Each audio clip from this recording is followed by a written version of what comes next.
बिस्मिल्लाहिर्रहमानिर्रहीम।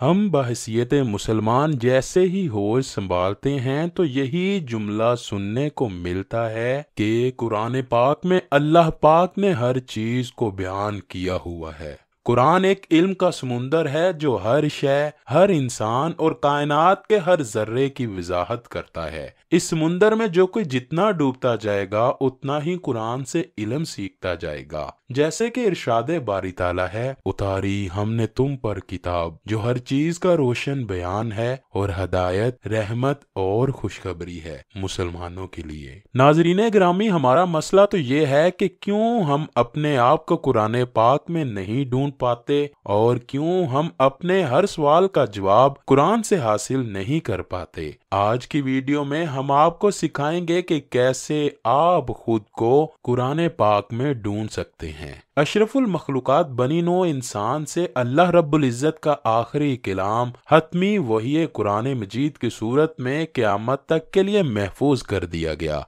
चूंकि ये अल्लाह ताला के आखिरी वही है और उसके बाद सिलसिला वही हमेशा के लिए मुनक़ता हो गया। चुनाचे अल्लाह ताला ने उसमें क़यामत तक वकूफ़ पज़ीर होने वाले हर किस्म के हक़ाइक़ का इल्म जमा कर दिया है। कलाम इलाही की जामियत बनी नोए इंसान के लिए रोज़े क़यामत तक के लिए रहनुमाई की हतमी दस्तावीज़ है, जो अक्ली और नकली हर दो किस्म के अलूम को मुहीत है। ये वो किताब है जो अव्वल से आखिर तक असलन तमाम हक़ाइक़ को मुआरफ और जुमला अलूम फ़नून की जामिया है। कुरान खुद कई मकामात पर इस हकीकत की तायद करता है, जैसे कि अल्लाह पाक फरमाता है, हमने किताब में कोई चीज़ नहीं छोड़ी। एक और आयत में अल्लाह पाक फरमाता है, और तफसील है हर चीज की। इसी तरह अल्लाह पाक फरमाता है, और ना कोई तर चीज है ना कोई खुश्क चीज मगर रोशन किताब में सब कुछ लिखा है। इसी तरह सूरह बनी इसराइल की आयत में अल्लाह पाक फरमाता है, और हमने कुरान में हर चीज को पूरी तफसील से वाज़ह कर दिया है। नाज़रीन गिरामी, कायनात की कोई शय ऐसी नहीं जिसका जिक्र या उसका असल कुरान से साबित ना हो। हजरत इमाम बहकी नवासा रसूल हजरत इमाम हसन से रिवायत करते हैं कि अल्लाह ताला ने 104 सहीफे और किताबें नाजिल फरमाई, जिनमें कायनात के तमाम अलूम मुआरफ बयान कर दिए। फिर उन तमाम अलूम को 4 किताबों तौरात, ज़बूर, इंजील और कुरान में जमा कर दिया। फिर उनमें से पहली 3 किताबों के तमाम मुआरफ को कुरान हकीम में जमा फरमाया, और यूं ये कुरान ऐसी जामिया किताब करार पाई कि इस कुरान ने अव्वल से आखिर तक, इब्तिदा से इंतहा तक कायनात के तमाम अलूम मारिफ को अपने अंदर जमा कर लिया है। हजरत इब्ने मसूद रजी अल्लाह ताला अन्हो ने यह बयान फरमाया कि अल्लाह ताला ने इस कुरान करीम में हर इल्म और हर शय बयान की है। कुरान करीम हर नाफे इल्म पर मुश्तमिल है, जिसमें पहले के लोगों की खबरें हैं और आइंदा आने वाले वाकयात का इल्म है, और हर हलालो हराम का, और इसी तरह लोग अपने दीनो दुनिया और माशो माद में जिस चीज के मोहताज हैं उसमें ये सब कुछ बयान किया गया है। गोया कुरान में या तो हर चीज का जिक्र सराहत के साथ मिलेगा या उसकी असल जरूर मौजूद होगी। ये बात लोगों की अपनी अपनी इस्तात व सलाहियत व फहमो बसीरत और कुव्वत इस्तिंबात तो इस्तखराज के पेश नजर कही गई है, क्योंकि हर कोई हर शय की तफसील कुरान से उखज करने की इस्तादाद नहीं रखता। अगर कुदरत की तरफ से किसी को नूरे बसीरत हासिल हो, इन शराय सदर हो चुका हो, हिजाबात उठ चुके हों और रब्बे जुल जलाल ने उसके सीने को कुरानी मुआरफ का अहल बना दिया हो, तो उसे हर शय का तफसीली बयान भी नजर आता है। हजरत इमाम सियूती फरमाते हैं, कायनात में कोई ऐसी चीज नहीं जिसका इस्तखराजो इस्तिंबात आप कुरान से ना कर सकें, लेकिन ये अलूम मुआरफ उसी पर आश्कार होते हैं जिसे रब्बे जुल जलाल खुसूसी फहम से बहरावर फरमा दे। हजरत अब्दुल्ला बिन अब्बास रजी अल्लाह ताला अन्हो फरमाते हैं, अल्लाह पाक ने मुझे कुरान की इस कदर मार्फत दी है कि मेरे ऊंट की रस्सी भी गुम हो जाए तो मैं कुरान करीम के जरिए तलाश कर लेता हूँ।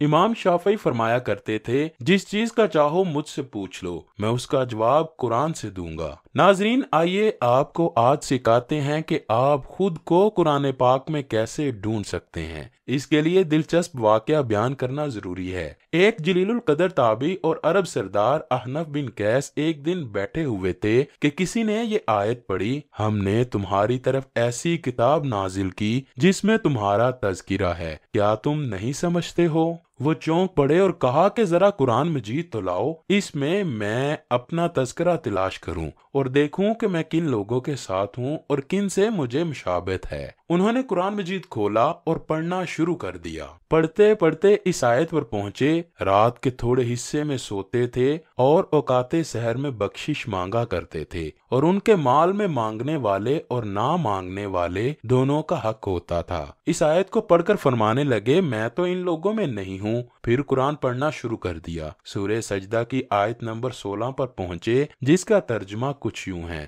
ان کے پہلو بچھونوں سے الگ رہتے ہیں اور وہ اپنے پروردگار کو خوف اور امید سے پکارتے ہیں، اور جو مال ہم نے ان کو دیا اس میں سے خرچ کرتے ہیں۔ یہ پڑھ کر حضرت احنف بن قیس فرمانے لگے کہ میں تو اس آیت میں بیان کیے گئے لوگوں میں بھی نہیں ہوں۔ پھر قرآن پڑھنے لگے، انہیں کچھ اور لوگ نظر آئے جن کا حال یہ تھا، اور جو اپنے پروردگار کے آگے سجدہ کر کے اور عجز و ادب سے کھڑے ہو کر راتیں بسر کرتے ہیں۔ اس آیت کی تلاوت کے بعد بھی کہنے لگے، میں تو ان لوگوں میں بھی نہیں ہوں۔ پھر مزید تلاوت کرنے لگے، اور پھر انہیں کچھ اور لوگ نظر آئے جن کا تذکرہ ان الفاظ میں ہے، جو آسودگی اور تنگی میں اپنا مال خدا کی راہ میں خرچ کرتے ہیں اور غصہ کو روکتے ہیں اور لوگوں کے قصور معاف کرتے ہیں، اور خدا نیکوکاروں کو دوست رکھتا ہے۔ اس آیت کے بعد حضرت احنف بن قیس جان گئے کہ میرا ان لوگوں میں بھی شمار نہیں ہوتا، اور کچھ لوگ ملے جن کی حالت یہ تھی اور دوسروں کو اپنی جانوں سے مقدم رکھتے ہیں، خواہ ان کو خود احتیاج ہی ہو، اور جو شخص حرص نفس سے بچا لیا گیا تو ایسے ہی لوگ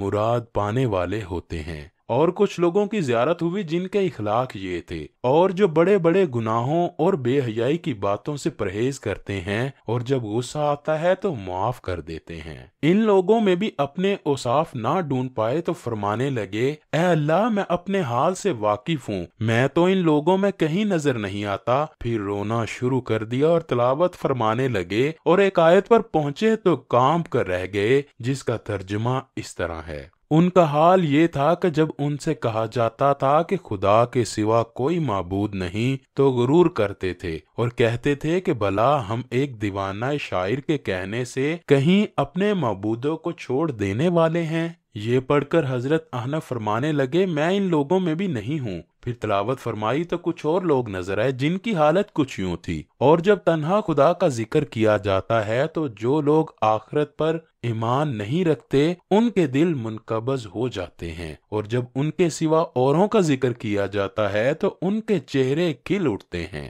مزید تلاوت کی، کچھ لوگ اور نظر آئے کہ تم دوزخ میں کیوں پڑے؟ وہ جواب دیں گے، ہم نماز نہیں پڑھتے تھے اور نہ فقیروں کو کھانا کھلاتے تھے، اور ہم جھوٹ سچ باتیں بنانے والوں کے ساتھ باتیں بنایا کرتے اور روزے جزا کو جھوٹ قرار دیتے تھے، یہاں تک کہ ہمیں اس یقینی چیز سے سابقہ پیش آ گیا۔ یہاں بھی پہنچ کر وہ تھوڑی دیر کے لیے دم بخود کھڑے رہے، پھر کانوں پر ہاتھ رکھ کر کہا، اے اللہ پاک، ان لوگوں سے تیری پناہ، میں ان لوگوں سے بری ہوں۔ اب وہ قرآن مجید کے اوراق کو الٹ رہے تھے اور اپنا تذکرہ تلاش کر رہے تھے، یہاں تک کہ اس آیت پر جا کر ٹھہرے، اور کچھ اور لوگ ہیں جن کو اپنے گناہوں کا صاف اقرار ہے، انہوں نے اچھے اور برے عملوں کو ملا جلا دیا تھا، قریب ہے کہ خدا ان پر مہربانی سے توجہ فرمائے، بے شک خدا بخشنے والا مہربان ہے۔ اس موقع پر حضرت احنف بن قیس کی زبان سے بے ساختہ نکلا،